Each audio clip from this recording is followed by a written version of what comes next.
Hello everyone, গত ভিডিওরই extension হিসেবে যদি আরেকটা প্রবলেম আমরা অ্যাড করতে চাই।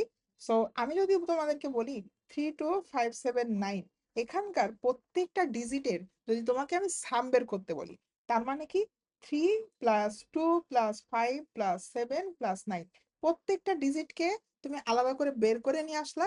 এবং এখন এইটা সাম যদি তোমাদেরকে আমি বের করতে বলি, এই প্রবলেমটা কিভাবে সলভ করা যেতে পারে? সো আগের যে কনসেপ্টটা ছিল, আমরা কি করতেছিলাম, আমরা একটা হোয়াইল লুপ নিয়েছিলাম, ডিজিটের ভেতরে ওই ভ্যালুটা স্টোর করে রাখছিলাম, ঠিক আছে? এবং বলতেছিলাম ডিজিটটা যতক্ষণ না পর্যন্ত আমাদের জিরোর ইকুয়াল, ততক্ষণ পর্যন্ত আমাদের হোয়াইল লুপটা ঘুরতে থাকবে। হোয়াইল লুপের ভিতর ঢুকবে, 10 দিয়ে মড হবে, এই লাস্টের এলিমেন্টটা বা লাস্টের ডিজিটটা প্রত্যেকবার বেরোয় আসবে। সো যখন প্রথমবার 10 দিয়ে মডুলাস হলো, আমাদের 9 বেরোয় আসলো, এর পরের বার 7 বেরোয় আসলো।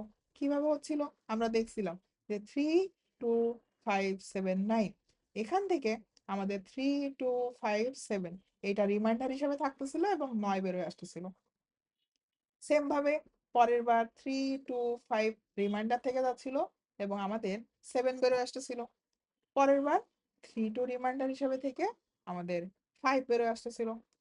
পরের বার 3 থাকতেছিল রিমাইন্ডার এবং 2 আসতেছিল আমাদের ডিজিট হিসাবে বেরোয় আসতেছিল। ওকে, এবং ফাইনালি আমাদের আর কোনো এবার এইটাই কিন্তু আমাদের ডিজিট আকারে বেরোয় আসছে, আমাদের কিন্তু আর কোনো রিমাইন্ডার নাই। সো এইখানে আমাদের হোয়াইল লুপটা শেষ হয়ে যাচ্ছে।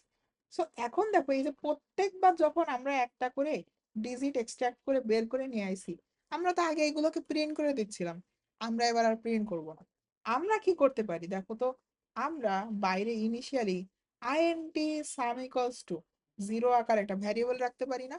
রেখে এই সামের সাথে প্রত্যেকবার এই এন কে যদি আমরা এখন যোগ করে দিই, তার মানে a system dot out dot print না দিয়ে আমরা এবার সাম প্লাস ইকুয়াল এন এইটা যদি করি, তাহলে আমাদের সামের ভ্যালু ইকুয়াল টু, ইনিশিয়ালি 0 ছিল, 0 কেটে এখন 9 হয়েছে, 9-এর সাথে এর পরের বার 7 যোগ হলো, এর পরের বার 9-এর সঙ্গে 7 প্লাস 3 যোগ হলো, এর পরের বার 9 প্লাস 7 প্লাস 3 প্লাস 5 যোগ হলো।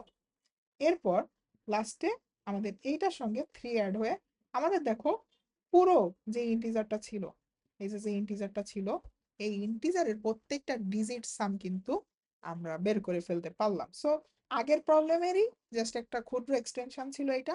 হোপফুলি এই প্রবলেমটাও কিভাবে আমরা সলভ করলাম তোমরা বুঝতে পারছো। এটা ডক্টর জাভাই তোমরা বা যে কোনো ভিএস করে বা যে যে কোনো আইডিতে তোমরা এই কোডটা প্র্যাকটিস করে দেখবা, হোপফুলি তোমরা বুঝতে পারবা। Thank you for watching this video.